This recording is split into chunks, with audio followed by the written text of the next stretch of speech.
Thank you. Can you guys hear me? All right, cool. All right, car hacking basics. Hexadecimal OXO5. Anybody know what that means? It means 101. It's a 101, guys. 101. It's my awesome binary to hex conversion. I thought everybody would get it. Sorry. It's awesome. Okay, so let me just tell you a little bit myself, because what's the point of doing these things if you're not going to prop yourself up a lot as much as possible. So I started a company called CAN Bus Hack back in 2010. Basically, I was laid off and didn't have anything better to do. And I like to hack cars. So I started CAN Bus Hack. We started in Ferndale, office in Ferndale. Now we moved up to Orion. Here's my email address. My name, Robert Leale at canbushack.com. So if you need to get a hold of me, also you can go to my webpage. Even during this talk, if you feel like it, take your phone out if you're done playing Pokemon Go. You can check it out. I think there's actually a Pokestop right by my office. So if you guys are bored, it's right there. It's so convenient. So it's very helpful. So they gave me a 30-minute slot. Probably going to take all of 15 of it. And then we'll have time for questions and answers and stuff like that. So I'll try to move pretty quickly through it. A lot of this, Atlas was kind enough to talk about, so I'm going to be unfortunately reiterating some things, but in a fashion unique to myself. And so we're going to talk a little bit about, funny is the difference. So we're going to talk a little bit about networks. Let's talk, because you're going to start with basics. We start with networks, because that's really my focus when I'm working with vehicles. Is I like to work directly with the networks themselves. You can work with controllers. That's fun, interesting, but a lot of the fun happens with the communication between the controllers. And there are a whole bunch of different standards, different networks, and depending on what year your vehicle is, and I'll talk to you a little bit about how you can figure it out yourself. So this is really for you guys later when you get back to your car, or your parents' car, or your sister's car, and hack that car if you don't want to hurt your car, or your motorcycle even. Some of these motorcycles actually have CAN bus on them now too, so talk a little bit about that. So if you want to, hopefully with the information you got today and going to my website, you'll be able to at least get started in hacking your own car or your neighbor's car if you want to. If they give you permission, that would be nice. Pretty good idea. So K-Line, it's really kind of where it all started. K-Line is the fundamental network, and it's really old. Very few OEMs still use it. So it's still in use. It's very inexpensive, so that's the reason why, because cost is always important. And then we had JT50, which Atlas talked about, the VPW and PWM, which were different variations on the same standard, and old again. Not very many cars use it. Ford and GM were primarily the main consumers of VPW and PWM. Now we have CAN bus, which is old, technically, but it's not busted, still being used, and I'll talk a little bit in detail, actually in a lot of detail, how CAN bus works, and I'll show you some examples of CAN bus messaging, and we'll talk a little bit more about how you guys can use CAN bus messaging and maybe do some simple controls, or even read data from your vehicle itself, so something very simple. FlexRay is relatively new. It's a network designed to help solve some of the problems of CAN bus, some of the security issues of CAN bus. FlexRay does solve, but mostly it adds redundancy and speed to networking in vehicles, and is currently used on a handful of vehicles. Most notably for me, anyways, is the Infiniti Q50 uses FlexRay for their steering by wire. So the only car currently that allows you to actually, can be physically, mechanically disconnected, and the steering wheel is not actually controlling the steering the wheels. It's a motor that does it, and it's sort of just a joystick input, if you will. And it uses FlexRay because of its safety features and security features that they've added to it. So it's really nice. MOST, which is media-oriented system transport, it is Still being used. I thought it was going to die, and maybe it will die soon, but GM just added it to some of their trucks, so I'm not really sure if it's going away or if it's staying, but it's another sort of higher speed serial data network that allows for up to 150 megabytes. That's right, megabytes of data, which is a lot for an automotive. Just inside of your car, you want to transfer video, it'll do it, and that's what they're using it for. Is just for video between controllers and things like that, so that a display can be remote essentially to a controller itself. And then Ethernet, which thank you, they're finally adding Ethernet to cars. They've been talking about it for a long time, and now it's really happening. BMW being one of the first ones to add, a standard Ethernet, and then later we'll talk about the variations that they're adding as well. So let's talk a little bit about ECUs, or engine control units, electronic control units.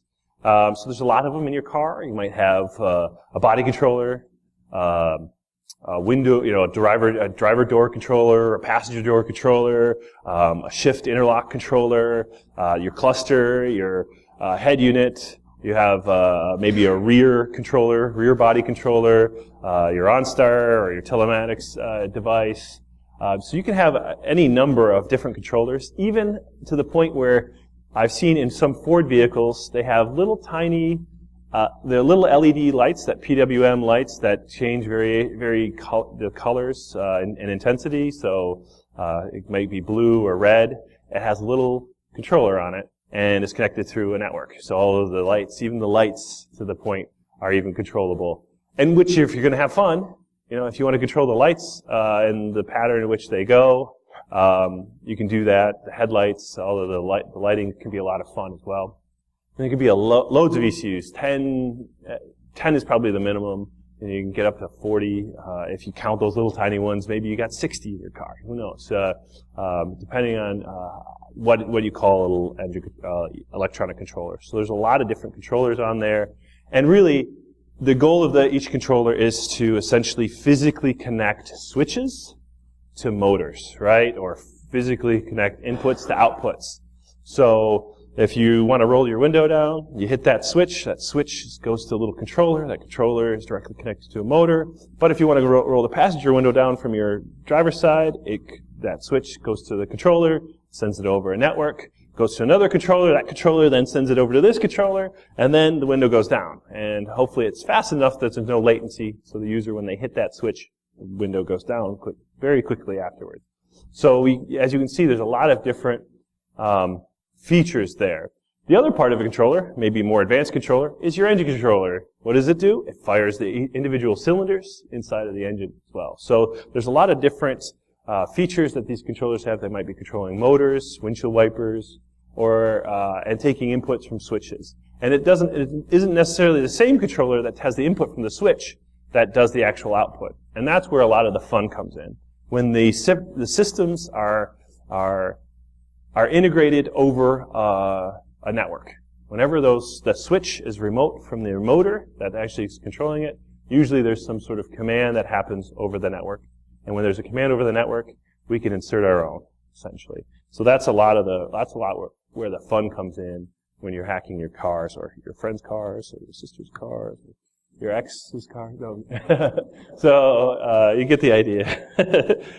So it all starts here, a lot of the time. So a lot of the OEMs have all of their networks conveniently broken out at the OBD2 connector. Not all of them, but many of them do. And I'm sure after all of these things that are happening, this will be very soon going away. But today, a lot of OEMs still have this. I'd say a good 50% of them still break out all of their networks to this connector, which is the OBD2 connector or J1962 connector.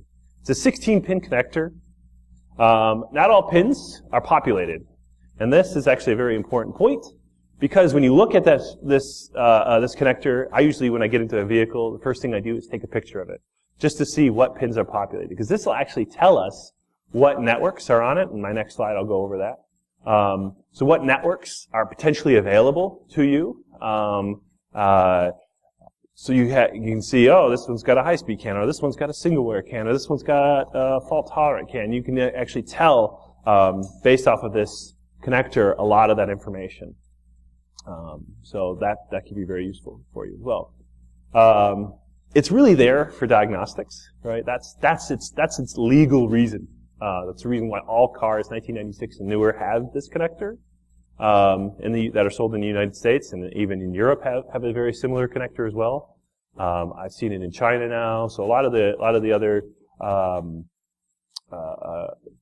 countries also have a very similar connector. A lot of them are purple, not black like we have here in the U.S. But it's usually located usually within a meter of the center of the driver steering wheel. So it's in other words, it's reachable from.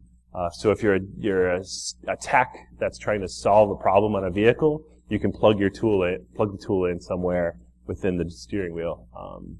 So it's usually underneath. It's called the driver's kick, right where kind of where the well where your feet goes in when you're driving. So that's where you find it. Just go up underneath there, get a light, you'll find it. Sometimes it's hidden between an access port. There might be a panel that you have to pull down, but usually it's labeled OBD2, it'll say on it. Ford has that a lot. They're really easy to find. There's also websites out there if you really, really are stuck and you can't find it. There's websites for OBD2 locators and things like that. It'll help you find the location. So what's on it? The connector itself, I know it's kind of a little fuzzy. The connector itself has multiple pins here. So this is pin 1 up here, all the way to pin 16 down here. So if you saw something in pin 2, or if you saw something in pins 6 and 14, you could actually quickly tell what kind of network you're connected to. Like this example on this, as pin 2 is populated. So that's J1850, right? So this particular vehicle has J1850. There's 2 versions of J1850, VPW and PWM. If it had 2 pins, then we would know it was VP or PWM, I think, off the top of my head. And then this one is essentially it's GM's version, because this GM J1850 was just 1 wire. So that's a 1-wire connector. It has ground here, 2 pins of ground, a chassis ground and a signal ground, and then 12 volts or VBAT, if you will. And so you can actually run, that's got power all the time. So if you want to put your cell phone charger on your, make an adapter, you certainly could and run all the time. So if you're ever looking for power. And then it's got 2 other pins, and these 2 other pins are actually discretionary. So there are some that are not discretionary, like 2, 4, 5, 6. All of those are fixed. They must be this. And then the other pins are what's called discretionary pins. So the OEMs themselves can put whatever they want there, and they do. They put whatever they want. Sometimes they put ignition, like if the ignition is on, it'll be 12 volts on a particular pin. Sometimes they'll put the vehicle speed on there, so it'll just be like a pulse of as the wheels spin, they run by a little sensor, and every time it rotates, you get a pulse. Sometimes you see engine speed up there, similar idea. It'll just be a pulse output. Up to other networks. GM uses pin 1 for single wire CAN. Ford uses pins 3 and 11 for a secondary CAN bus. So you can get other CAN buses, other things like that. So there's a lot of different information that you can quickly discern from this connector. Question? Sorry. So with this connector, if you see it and you're on a GM and pin 1 there's something in pin 1, it's single wire CAN. But if you take that over to a Fiat, the 500 is a good example. The Fiat, pin 1 is not single wire CAN because it's a different OEM. So each OEM has sort of a different look for this connector. And their motivation behind it is really, really quite simple. This is their port. This is their interface for their scan tool to plug into their cars, right? And so all that discretionary pins are going to change because the OEM has a scan tool that is expecting certain information or certain things to be on these particular pins. And so it's for them. And so the way they'll move is between, they'll try to keep it the same across all of the vehicles that they manufacture. Which in turn, if you think about what that means all of their scan tools have an interface port. And so if they wanted to change this, the cost would be immense, right? If they wanted to move something over for a different pin, well, they'd have to change all of their scan tools, and that could be $1 billion, just to make one change on this port. So they're very cautious, and it's very difficult for them to make changes on the port. So it can tell us a lot of information about the vehicle itself. So a little bit more technical. There's LIN bus as well. So if anybody here is familiar with CAN bus, which I'll talk about later, there's also another network that I like to use. It's very hackable. It's a lot of fun, and a lot of the new vehicles, their starting systems use LIN bus, and a lot of their lighting controls and things like that. Usually LIN bus is not broken out to that OBD2 connector, but it might be broken out to other connectors in the vehicle. So you can find this network as well. And what's nice about LIN is it's very low cost. So you can find an Arduino, any kind of standard one wire. It's a one wire UART. So if you have a UART on an Arduino, to make a circuit to turn those two wires into one, there's plenty of examples. If you have something that has K-line on it as well, it's also very easy to interface with as well. It's just a 12-volt standard UART that runs typically between 10 kilobits to 19 kilobits per second. So you can hook it up to your computer and at least monitor the data. Sending the data is a little bit more of a challenge. You'll have to write some of your own code, or you can buy tools that do it for you, and I'll talk about tools a little bit later. But LIN bus is really quite an interesting network as well, because it's relatively new, but it's using old tech, so it's low cost and easy to enter into, and you can get a lot of different control done with the LIN bus. And not very many people talk about it, just because it seems so basic. But if you're trying to hack your car and try to have fun with it, if you want to, maybe turn individual lights on, or get switches, a lot of those little switches like your driver door, window switches and things like that. If you want to do controls, they're typically going to be over LIN bus. I have some customers that use LIN bus for turning the windshield wipers on. If you want to turn the windshield wipers on, LIN bus is a really good way to just activate those features effectively. So LIN bus is kind of unique. There's one frame. The frame, similar to CAN bus, holds up to 8 bytes of data. And it allows you to send a message to a controller as a master, and then the slaves nodes, the other nodes on the bus, will respond inside of that same frame with their data. So it's a little bit of a challenge when you're working with it, because if you want to send data on LIN bus, you have to sort of cut the master out of all communications and then sort of simulate the master's messages. So that's the only challenge with LIN bus, is that it does involve usually removing wires from either a connector or cutting the wire specifically. So be very careful when working with LIN bus in that regard. So the master does need to be removed when you're doing it. Ethernet, which is something honestly I don't have enough experience with to be really even talking about it. But I can talk about what I can look up online and tell you guys a little bit about it. Ethernet is now coming to vehicles. It's very, very new.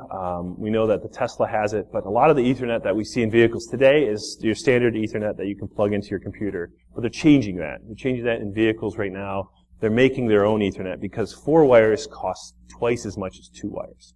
So wire reduction is huge in vehicles because they have a lot of wires. As much as they can reduce, if they can reduce 2 pennies, they'll do it because that saves hundreds of thousands of dollars, right? Per car, per model year, something like that. So the pennies cost a lot, and 2 wires cost a whole lot. So they're reducing it, and they've made this one pair Ethernet open group, and you can go to opensig.org and actually get the spec for it as well. I didn't talk about that with LIN bus, but if you wanted the spec for LIN bus, that's also free at linsubus.org as well. So some of these specs are free, which is nice. It is based off of standard Ethernet, 802.11.3. So if you get an adapter, for standard Ethernet to open Ethernet, you can actually send and receive data on Ethernet. What that data will be, it's not going to necessarily be TCP/IP packets. It might just be proprietary data that they ship.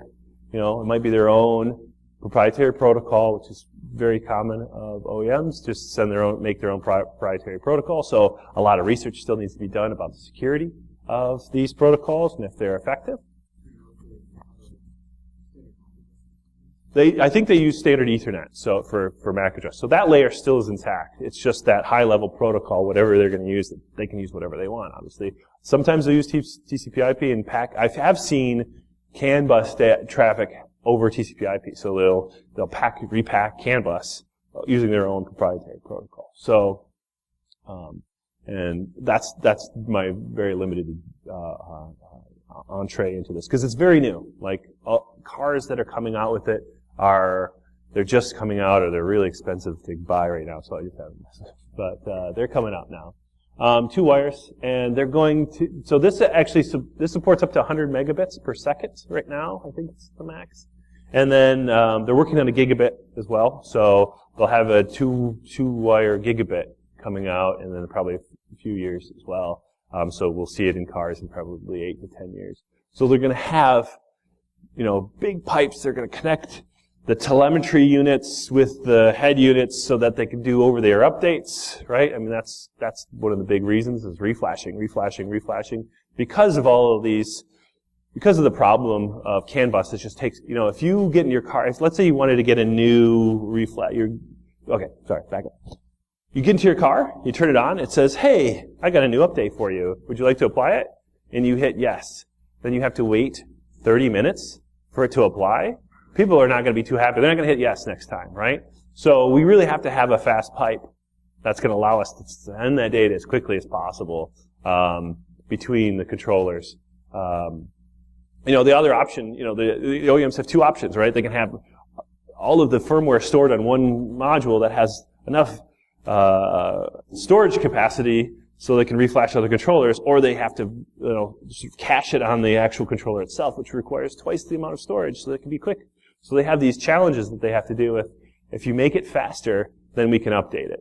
And so that's the reason why they're doing that right now is mainly updating and large amount of data. Now, of course, you can send video. There's some ancillary features that you could add to it. You can send some video, but not very many people use video everybody's using video on their phones or on their tablets. It's not such a big concern. Nobody's knocking on their door and saying, hey, I really need that video in the back seat, all wired. That'd be great. You can still use wireless for video. So the reason why they're doing it is just mostly for updating firmware. It's like the number one driver, I guess. And why would they need to update firmware? It's not like anybody's hacking this stuff. Right? So that's probably the main reason. So let's talk a little bit about CAN bus. It's a little bit technical. Sorry, it's a little dry, but CAN bus is controller area network, as we talked about earlier. There's different baud rates, but you can see it typically goes up to 500 kilobits per second. So it's not super fast, right? We don't have super duper high speed with CAN bus. What we have is high reliability and short packets, really quick messages that deliver the information and then shut up, right? Here's your data, real quick. What's your engine speed? That's it. Really small packetized pieces of data that don't need to be big. They don't need these large, there's not long messages, not very verbose, right? And because of that, you have to shorthand a lot of the information, right? Everything needs to be shorthanded.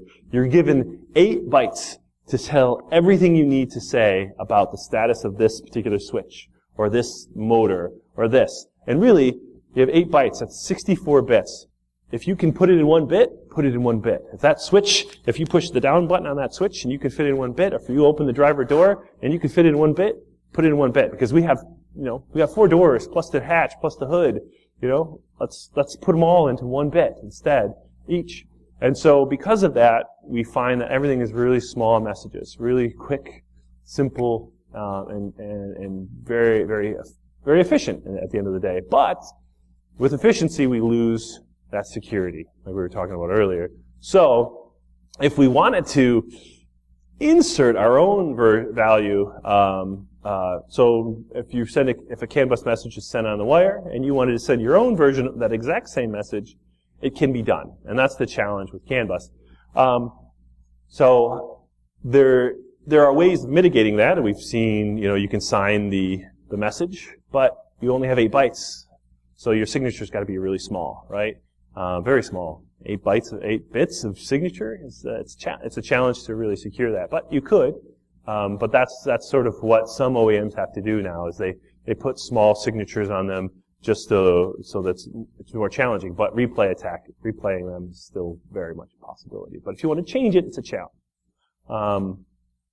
So when we have, it's a multi-master network, that means any node at any time could send a message, as long as the bus is free, right? So that's the challenge, right? So if you want to secure the medium, it's not possible. If a message needs to be sent, any node's allowed to send it any time. This is just a fundamental feature of CAN bus. There are 3 different flavors. So when a lot of people, when they talk about CAN bus, they're often talking about ISO 11898-2, which is dual wire CAN. But there's single wire CAN and fault tolerant CAN, which are used for body networks on not a lot of vehicles. GM and Honda use single wire CAN. Honda's moved away from it, but GM still does. And then fault tolerant, we see that on the Fiats and a lot of the European vehicles had that for a while. They've also moved away from it as well, and are staying with dual wire CAN. I don't have a slide here with it, but they're coming out with a new version of CAN bus. It's called CAN FD. Because 8 bytes isn't enough, they're increasing the maximum size up to 64 bytes of data, but they're changing the baud rate mid-message. So the beginning baud rate is 500 kilobits, and then you switch over to 2 megabits, and then you're back to 500 kilobits. So it's kind of it's just they're keeping the frame duration the same. It's just they're just increasing the baud rate during the data portion of the message itself. So let's talk about the message frame itself. So again, 8 bytes of data for CAN 2.0, 64 for FD. We have 2 identifiers. So sometimes you might hear about the 11-bit ID or the 29-bit ID or the extended ID, sometimes it's called. That's really used to add more information about the message, or about the data itself. So they'll add like who the message is from inside of the 29-bit or something like that. So the frame is really very simple, and that's it. Like if you guys look at a TCP/IP, like if you guys are familiar with that, if you look at that, it's each thing, it's just a bunch of bytes. Just here's 8 bytes, here's 8 bits, next to 8 bits, next to 8 bits, next to 8 bits, and that's it. CAN bus works fundamentally a lot different. It's not 8 bits next to 8 bits, except for in the data portion. Otherwise, there's just individual bits that describe the arbitration ID, which is next to how big the frame is going to be, which is next to the data, which is next to the CRC. So it has a CRC inside of the frame itself to help verify that the data that was sent is the same data that was received. And then it has this thing, which is very unique to CAN bus, is this ACK, or acknowledge field. And so I'll go over it real quick. And it makes it really interesting when you're working with CAN bus, because especially if you're new to it, this ACK field, essentially allows all of the receivers to notify the sender real quickly that, yes, I received the data and I received it correctly, right? Essentially what happens after the transmitter sends the data, there's a spot inside of this field where the transmitter is now a receiver, and the receivers are now the transmitter.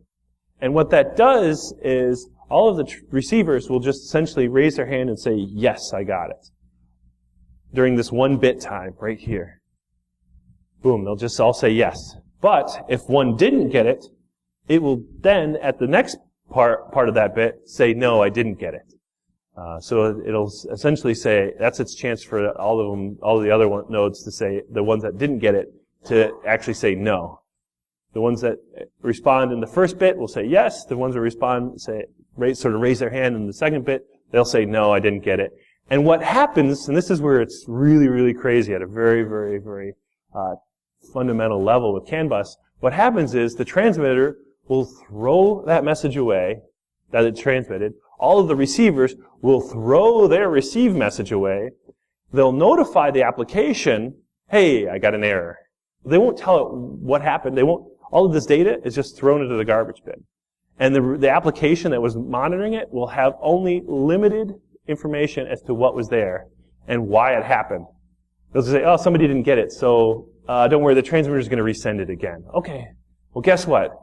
The transmitter can only do that so many times before it will stop. There's a little fault containment. And so if you are a skilled hacker, you could just assert that bit every time that message was sent, assert that bit. Like as a receiver, you're allowed to do that, just assert that bit. I didn't get it. And then after about, 127 times, the transmitter will just give up. And then you can send your own version of that message now. So it's a little bit more, you talked about, hey, shut up. It's like, everybody ignore this guy. I'm gonna take over. You can totally do that as well. So CAN bus has many different inherent problems that if you understand it at a very low level, a physical layer, it can yield some pretty interesting results. And so sometimes we have to use that. Now there's some obvious side effects when you do that. You can't just do it to the one message that the controller was sending. You have to do it to all of its messages in order to get it to shut up. But, if you can do it to one, you can do it to all. So that's not that big a deal.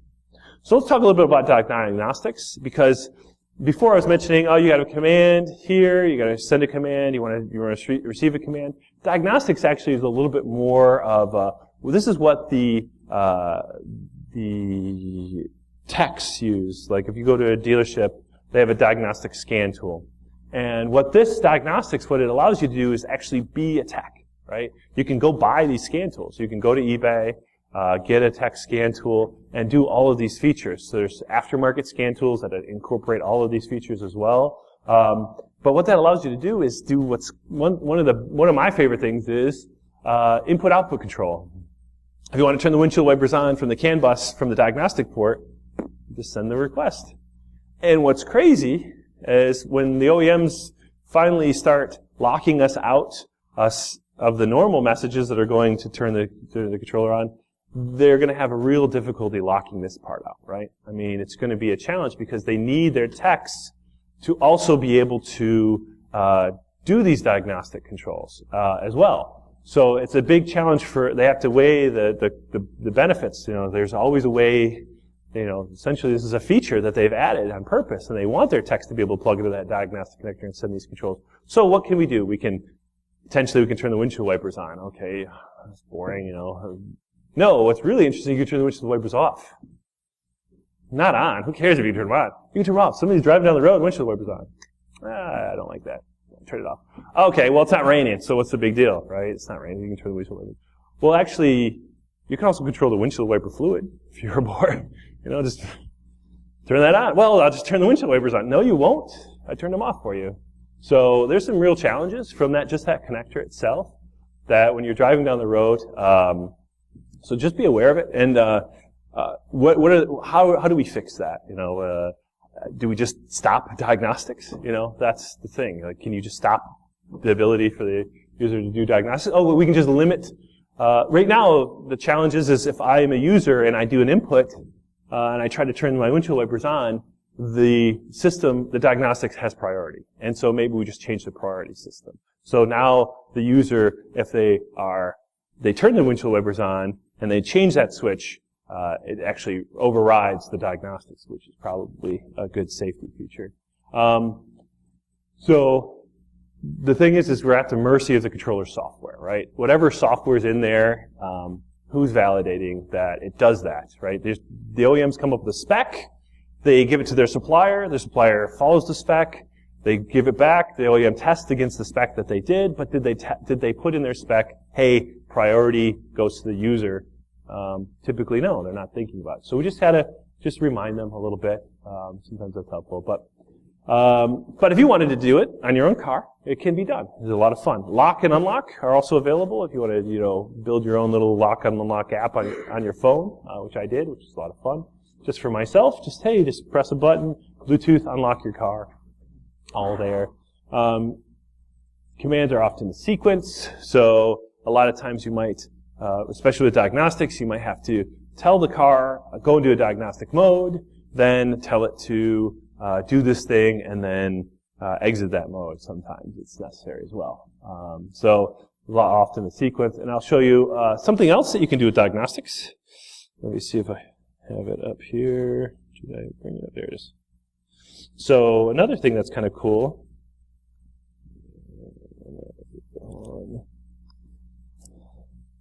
Not just can you do certain commands, but let's say you were savvy enough. Okay, load problems. Oops, wrong one. Simulation. There we go.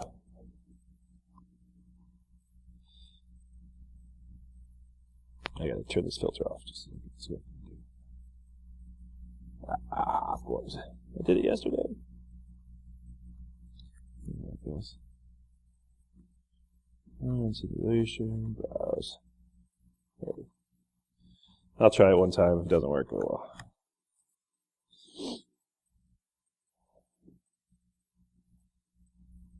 Oh, you guys can't see it. All right. Well, it didn't work anyways, so. Essentially, if you wanted to, part of diagnostics is not just I/O control, but reading memory, right? So if you wanted to dump the firmware, something fun to do, you just ask it, hey, what's in memory address, OX800000. Could you give that to me? Oh, here you go. Give me 5 bytes of it. And then give me the next 5, the next 5, the next 5, et cetera, et cetera. And you can just walk memory. You can see what's going on in RAM, what's going on in ROM. Not all vehicles allow you to do that, thank goodness. But a lot of them do. And it's usually the higher end controllers, the ones that you're really more interested in anyways. They allow you to just read the memory out of the controller. I use that a lot for like reverse engineering to see maybe there's a switch in memory or maybe a secret key for something that might be interesting for use later, things like that, like secret keys, maybe security algorithms, things like that, all that fun stuff. So it could be living in memory. Now, sometimes you need the security algorithm to ask the controller to read the memory out, which is smart. But then once you have it, maybe you can move to the next. Or you can get a factory scan tool that'll unlock it for you, and then you can just read the memory out too. So those are some of the challenges as well with it. So that's diagnostics. The other is normal mode messages. Those are the messages between the controllers that are sort of the everyday switches and things like that. What am I doing on time? Am I way over? I'm way over. What? Nobody gave me 5 minutes. Am I that far over? Am I that far over? How much do I have? How much do I have? Oh, I got 5. Okay. Okay. My timer on there is like way off. What time? How much time do I have? Okay. Just making sure. Then I'll quickly go bias. So, in the news, we'll just talk about car hacking. We've got Charlie, bug bounties, just happening now. Stealing cars. You guys are interested? That people are stealing cars now with a lot of this technology. A little bit about some of the tools. Arduino has tools. Elm-based tools like the OBD2MX are really cheap. $100 could get you into it. And then some of the higher end tools like the Value Can are really nice as well. That's typically what I use. And that's another Detroit-based company as well, so that's kind of nice. We do classes and workshops, so just a little FYI. I do a class at Black Hat, DEF CON. We're doing a workshop. If you guys need any private classes, a little sales pitch. I do private ones as well. SAE has one called the Cyber Auto Challenge, which is actually next week, or the week after next. And then, of course, CAN Bus Hack. Yeah, more interesting. And just a little another plug for everybody here, actually. We do this thing called the Car Hacking Village. This year we're doing it at DEF CON. We're working on getting it at BSides. We're also going to happily have it at GurCon, we hope, as well. So we're trying to get it we're trying to, get a lot of them out as well. So if you can't make it out to DEF CON, try to get to GurCon. We'll have a smaller version of it. Derby as well. We're trying to work on Derby as well. So we'll see. I think we got preliminary yeses from Derby. At DEF CON, we're going to have it's going to be huge. It's going to be 5,600 square feet of space. And we actually have Chrysler and Delphi. Delphi, as of yesterday, has agreed to sponsor. So they're going to be in the space. They're actually they're going to bring their controllers, set them on a desk, and say, hack it. And then they're going to bring a car into the space and say, yeah, you can plug in. We don't mind. What are you going to do? Well, what's the big deal? So, if you're coming out to DEF CON, definitely stop by the Car Hacking Village. It's going to be loads of fun. Loads of fun. So we're also doing a workshop at DEF CON as well. So if you want to do more hands-on, it's going to be on Friday, the first day of DEF CON in the morning. I don't know how you sign up yet. We'll do talks, turbo talks, 15-minute drop-in sessions. We're going to do village talks. We're going to have some really interesting talks. Go to carhiking.village.com for the list of that. We have a buck hacking zone, and we have a CTF. And the guy who's running one of the guys who's working on your CTF here is going to be running that CTF there. So it's going to be cool. So you know how cool it's going to be because he's there. And then if you have any questions, that'll be it for me. So if you guys have any questions, feel free to ask or come up, whatever you want to do. So thank you for your time, and hopefully you guys start hacking. Hopefully. Thank you.